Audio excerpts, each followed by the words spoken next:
Lockdown से पहले गीता के घर का नजारा कुछ ऐसा था कि रोहन ऑफिस जाता था और शिवन स्कूल। जिनके घर से जाने के बाद गीता काम खत्म करके बाकी समय आराम करती थी। लेकिन लॉकडाउन के बाद ऑफिस और स्कूल घर में ही खुल गए और इससे गीता का हाल वो तो आपको देखने में ही मजा आएगा। शिवन, ओ शिवन, महाराज उठने के लिए क्या 21 तोपों की सलामी लेंगे? अरे बिस्तर से बाहर निकल, ऑनलाइन क्लास स्टार्ट होने वाली है। अरे तुम भी हद करती हो, स्पीकर की तरह चिल्लाने की क्या जरूरत है? दिख नहीं रहा मेरी कॉन्फ्रेंस चल रही है। अब कैमरा और स्पीकर ऑन कर रहा हूँ, मुझे कोई शोर नहीं चाहिए।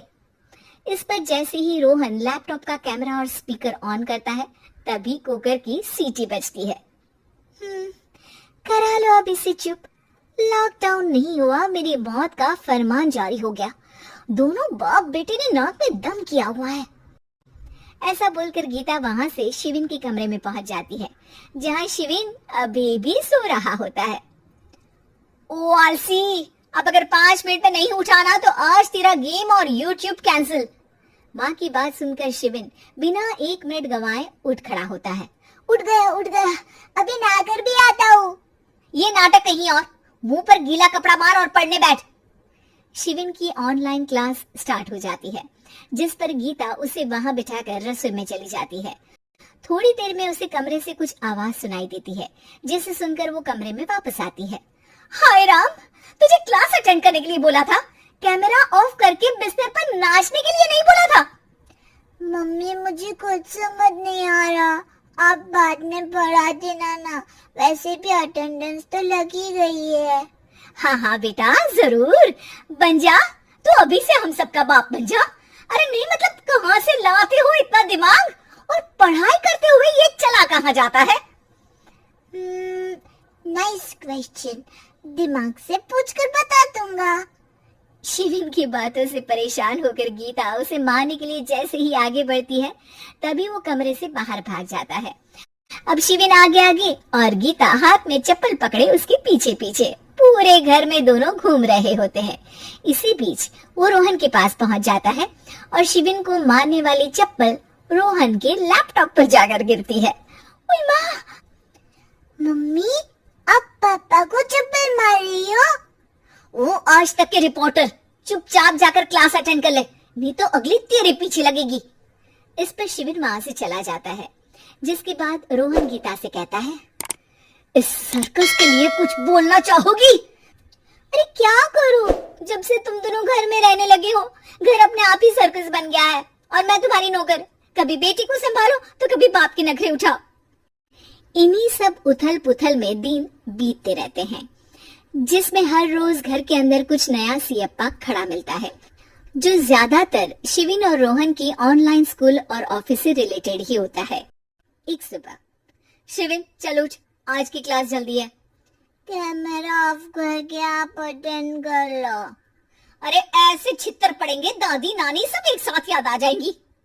गीता की लाख मशक्कतों के बाद क्लास तो खत्म हो जाती है, लेकिन उसके बाद शिविन फोन इस्तेमाल करते हुए इंस्टाग्राम रील बनाने लगता है।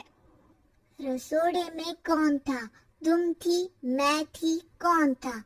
कौन था? हाँ मैं गरीब हूँ। अरे ओ गरीब के बेटे, आजा, मैं बनाती हूँ तुझे गरीब। मैं बताती हूँ रसोड़े में कौन था। पढ़ाई करने बोलो तो इनकी माँ मर जाती है और ये पागलपंतियां जितनी मर्जी करा लो। गीता शिविन को डांट रही होती है, तभी रोहन बीच में बोल पड़ता है। अरे बच्चा ही तो है, इतना गुस्सा क्यों कर रही हो? बेटे का साथ देने की इसी एक कोशिश में अब शिविन के साथ साथ रोहन भी गीता के गुस्से की सूली पर चढ़ जाता है। अगर बेटे पर इतना ही प्यार आ रहा है तो इसे क्लास अटेंड क्यों नहीं कराते? इसका होमवर्क क्यों नहीं कराते? उस समय तो बहुत जल्दी मीटिंग आ जाती है, वो काम मैं करूं और यहाँ इस बेफिजूली की चीज में तरफदारी करके बन जाओ महान। हे भगवान, कोई तो इनके ऑफिस और स्कूल खुलवाओ, मैं इन्हें और घर में नहीं सह सकती। अरे कुछ और मांग लेती, क्योंकि तुम्हारी ये विश इस साल तो पूरी होने से रही, कोरोना। हाय नास बेटे ने जिंदगी ही बर्बाद कर दी। खाए कोई पचाए कोई, कल मुझे चुन चुन कर सबको मेरी बद्दुआ लगेगी। उन्होंने दुनिया का और इन बाप बेटे दोनों ने मेरा जीना मुश्किल कर दिया। गीता वहां से चली जाती है, जिसके बाद रोहन शिविन से कहता है, अरे तुम्हारी मम्मी इतनी भड़की हुई क्यों है? आपकी वजह से पूरा समय घर में रहते हो और उस पर कोई काम कराने की जगह बस ऑर्डर देते रहते हो। अच्छा बेटे, सारा इल्जाम मुझ पर? पूरा दिन तो वो तुम पर ही चिल्लाती है। हाँ, मतलब दोनों का 50-50 है, कुछ करना पड़ेगा। वो कहते ना, make the best out of worst. I have an idea. वैसे तुम्हारी माँ सही कहती है, बहुत जुबान चलाने लगे हो, कम बोला करो। अगली सुबह रोहन और शिविन अपनी गलती को सुधारने के लिए गीता के उठने से पहले घर का आधा काम खत्म कर देते हैं, जिसे देखकर गीता खुश हो जाती है और फिर बाकी बचा काम वो तीनों मिलकर पूरा कर लेते हैं। जिसके बाद अब वो सब मिल बांट कर हर काम में एक दूसरे की मदद करते हुए लॉकडाउन का मजा लेने लगते हैं।